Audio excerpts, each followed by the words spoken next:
Grabe, teka, ito, sinusuklay akong buhok. Parang hair. Ay, wait, napakan ako. Sorry. Akala ko may langgam.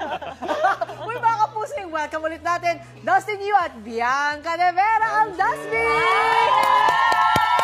Yan. And next! Alright, good morning ulit, guys. And welcome again to Unang Hirep. Thank you so much. Thank you so much. Good morning. And Grabe yan, energy. syempre.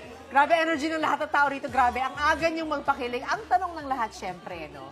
Ano nga ba? Diretso siya Straight to natin. the point. Ano ang real score between Dustin and Bianca?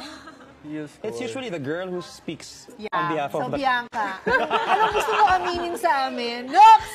Wala naman po magbago. Mag-duo pa rin po kami dito sa labas.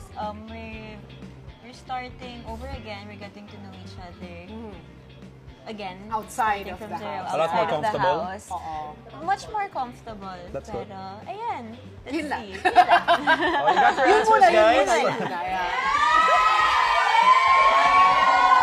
Oh, ito. Balikan muna natin ang ilan sa kilig moments niya sa loob ng bahay ni Kuya. Marami tayong mga footage here. Let's watch this. Pakita nga. Bianca, I need you to stand by me. Oh my God.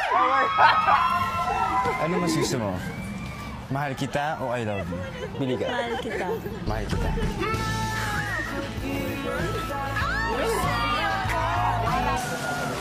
You want to talk? Later na lang. Later.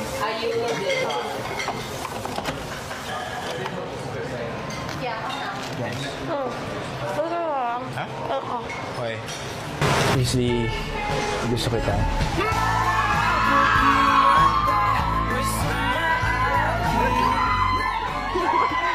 Okay, teka. Ito tanong ko lang, ha. Dustin, bakit namumula ka? Mistiso. Listiso, pula-pula na. O, yan na. Tumitingin na sa likod. Teka, balita namin, Dustin, may binigay kang paper ring kay Bianca. Nasaan na yung paper ring? Gusto ko makita.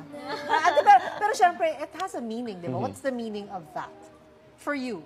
For me, it's just a assurance na paglabas namin, andito pa rin ako for her. Okay. So, present ka pa rin, in other words, sa buhay niya. Yeah, di ako mawawala.